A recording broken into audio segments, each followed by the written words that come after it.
সুবহানাল্লাহ ওয়ালহামদুলিল্লাহ লা ইলাহা ইল্লাল্লাহ লা ইলাহা ইল্লাল্লাহ লা ইলাহা ইল্লাল্লাহ সুবহানাল্লাহ ওয়ালহামদুলিল্লাহ লা ইলাহা ইল্লাল্লাহ ইয়া খালিক ইয়া আল্লাহ ইয়া মালিক ইয়া আল্লাহ সুবহানাল্লাহ ওয়ালহামদুলিল্লাহ লা ইলাহা ইল্লাল্লাহ লা ইলাহা ইল্লাল্লাহ লা ইলাহা ইল্লাল্লাহ সুবহানাল্লাহ ওয়ালহামদুলিল্লাহ লা ইলাহা ইল্লাল্লাহ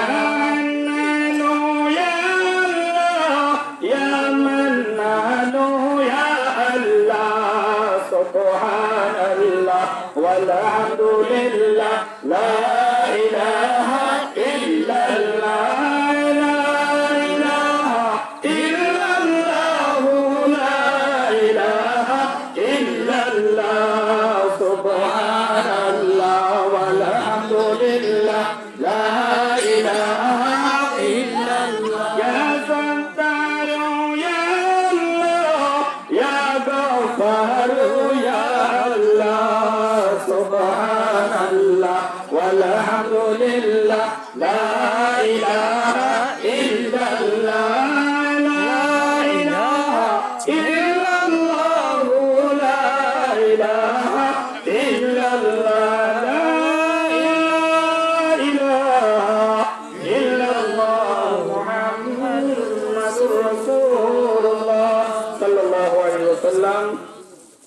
আলহামদুলিল্লাহ, সবাই ক্ষমা দৃষ্টিতে দেখবেন। আরেকটি বিষয়, এটা এলাকা, একটু দুইটা কথা বলে দিচ্ছি।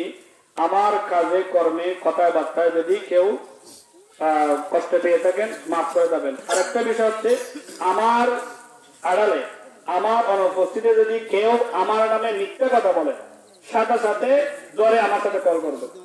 কারণ আমি মিথ্যাবাদীর পক্ষে নয়, সবসময় সত্যের পক্ষে আছি, সত্যের পক্ষে ইনশাল্লাহ থাকবো, আপনাদের সাথে থাকবো। যেহেতু আমাকে কবরে যেতে হবে, কবর ভয় আমার কাছে রয়েছে, সেই জন্য মিথ্যা দিয়ে মিথ্যাবাদী করে মিথ্যা কাজ করে মাহফিল করে মিথ্যা